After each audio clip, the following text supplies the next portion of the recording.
Hello, welcome. My name is Elsie. I'm a Zimbabwean author and a founder of the Vision Production. Today, I'm going to talk to you in response to the video that I just watched. On this channel, I talk about culture,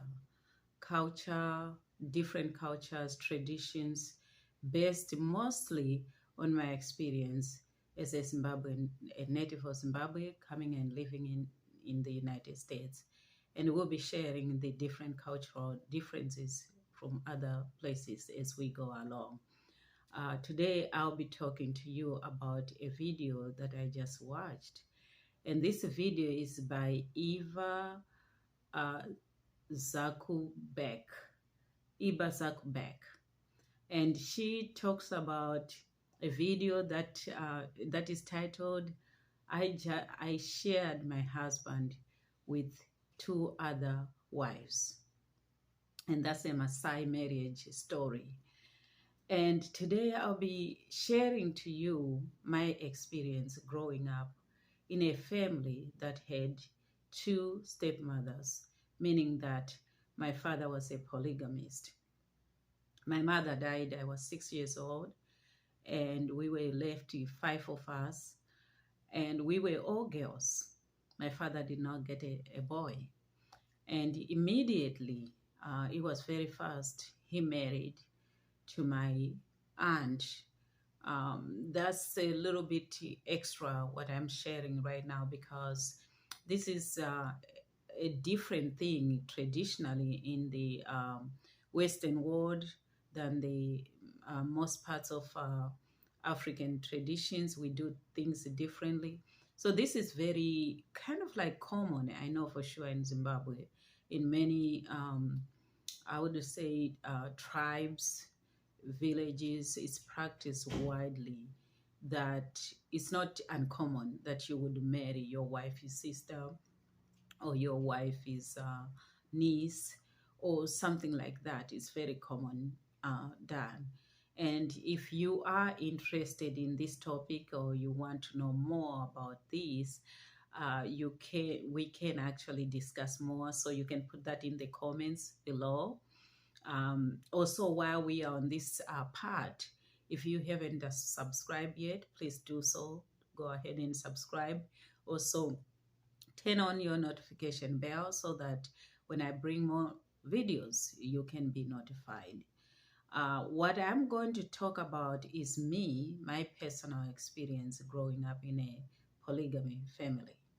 How things work in a polygamy family. I know it's kind of like a wide topic, because it is. It is a wide topic, but I'm going to share with you as much as I can go with the topic, and maybe we might have to split it and come back to it with more answers if you put in the comments, and we can discuss more about this topic. But how it works, I want to start somewhere where I think many people, they wonder, or they are concerned, like, um, do people like it, or something like that? Questions like that. Do people like it, or does the other wife like it, or something like that? Now I'm going to kind of like clear that out real quickly, how this is conducted, not whether someone like it or not, but this is the way how things run in those cultures. First, polygamy is not a secret. Like the way how people would think someone cheated on me, or someone just went and ran away with another wife, or the person chose another wife other than me. It's not like that. It's totally, totally different. And those things, maybe they do happen too. Not maybe, they do happen in some cases where maybe a person literally just cheat. Maybe a person run away with another wife. Maybe a person do all those crazy things. Yes. But when you talk about polygamy by itself, in a very, the rightful way, a setting of a polygamy, it's not a secret. It's not cheating. And um, these things are very important because if you put them together, they can pretty much confuse the whole thing. And I am not standing here as a person who is saying, this is good. No, I'm talking about how things are being run, how things run in that setting with that situation. That's what I'm only talking about. So I remember after my mother died, I was very young. As I have said, my mother died, I was 6. So I did not remember my father talking to me about um, bringing another wife. I don't remember that part. Maybe my sisters might have been told, but I don't remember that. But I remember well, after some years, I think I was 16 years old, my father wanted to marry another wife. And of course, there's a big question, why? Yes, why? Polygamy is done for a few reasons. There is like some of the reasons are minor, can be taken like it's minor. Some reasons are very, I would say, very important for the culture, or for the family, or for the setting, whatever it is, can be very important. For example, my father's reason was he did not have a boy. So my mother had given birth to 5 girls, but there was no boy. And my mother actually died of birth complications, and that child was unfortunate, was a boy, but he died shortly after birth. So I think to a certain degree, that was a combination of my father wanting to marry, but at the same time also this desire. He wanted to marry for sure to see someone to take care of the children, but also I think the desire and hope that he will get a boy was also a very important thing to him. When he married the second wife is because my other stepmother did not have a boy either. So I think he was pushed to that degree of wanting to marry another wife again. So he did. He started looking again. But I remember at this time now, he actually called us, almost like a meeting with the children. By then, he had already talked with the other wife that he was going to get married. And when he had found this girl, he actually introduced to her already. So I remember at one point he actually called us and he wanted to talk to us, and he introduced us to his idea, I guess, to say the situation here stands like this, meaning I don't have a boy and I want to leave a family name and I want to marry another wife to see if I can get a boy. And of course, as children, to be honest with you, it's different again culturally. Like here in America, the children are asked to have an opinion. But usually in Africa, or I would say the way I grew up, we were not asked to have an opinion. We were actually told a statement to listen to, and pretty much that's it. So I remember hearing my father explaining about his idea and what he wanted to do, and maybe when he was going to execute the idea. And sure enough, from that point on, we started seeing this lady. Either she will visit or something like that. And finally, all the traditional things were done, meaning bride price. Yes, bride price, because we don't just get married. We don't just say I'm married. There is a bride price to put into consideration in any kind of marriage that you're going to conduct or do in the African tradition. Most of the African traditions, I believe there are some who don't practice this. And I know too that there are some where actually the wife comes up with the bride price, But I know that in Zimbabwe, most tribes, they actually, the husband have to pay bride price. So when all that was done, she came and she was with us. I want to talk a little bit about, just a little bit, it's going to be very little. Most of the time by then, I wasn't at home, I was in a boarding school.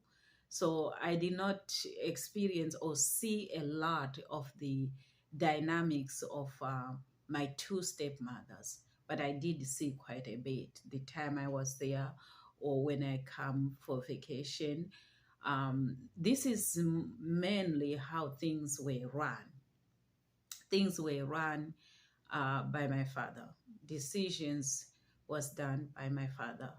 I don't remember very well my stepmothers really like having the last say so. They might say something, they might suggest something, but most of the time, you know, the last say so was done by my father. And I believe, it was because it's easier when you have two people around you in the equal position in a sense, and they all have a say so. And how about if their ideas is different? If you take one opinion, then it's going to hurt the other person's opinion. I just think that way. I don't know for sure, but I kind of want to think this is the way how things were run, and that's the way how my father had to do it. Uh, when it comes to shopping, my father pretty much did all the shopping, and he brought everything equal, you know. So there was no person who was like given more, or this kind of thing. What I saw was that everything was done equal. Among them is my stepmothers. Uh, I think there was a lot going on within themselves, within their, just inside them, maybe some things bothering them or whatever. But I did not see a lot of physical or too much expressions that were put in front of us as children to see that there's a lot of things going on. But I know that in the village where I grew up, there was a lot of also polygamists that I learned a lot too. Some women, they were very jealous of each other. They would do so many things to try and put another person down, or to try and lift themselves up to the husband, to try and make themselves a better wife for the husband. And I think this is something that is sort of like, I would want to say, maybe suppressed in cultures. When they practice that, they don't want to show as if they can be jealousy, or they don't want to another wife. For the most part, they really don't have the choice. That's one thing I would want to say, and pretty much stress out. I don't think these women, they have a lot of choice. They are put in a position where they have to go by what is there, what is needed to be done, and how to support their husbands. That's pretty much how it goes. Can I say it's good? As I have said in the beginning, I'm not thinking too much about that area, whether it's good or bad or whatever. I just know my stand. I grew up with this. I don't think I ever subscribed to this. I never wanted to be a part of this. It was something that I grew up seeing. I didn't see the too much of the bright side of it. I saw that it was, I believe so, a necessary thing to be done, especially on my father's sake. It was necessary. Necessity always don't come with convenience. So sometimes, things they happen like that, and someone had to be put in a position to try and fulfill the necessity that is needed there. But it doesn't mean that it put that person in a in the good position at all. Doesn't mean that they are happy with it. And I don't believe these women are happy as they are put in these positions. But it's something they, most of the time, they grew up with this.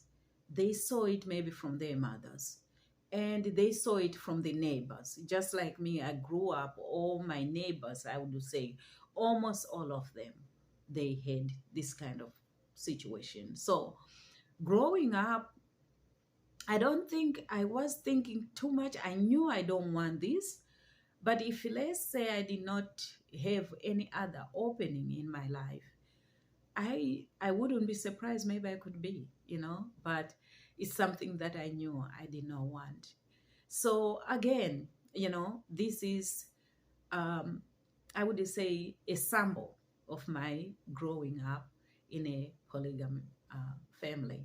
But if you want to hear more, or you want to continue the discussion, maybe we can actually do that. So please don't forget to put your comments.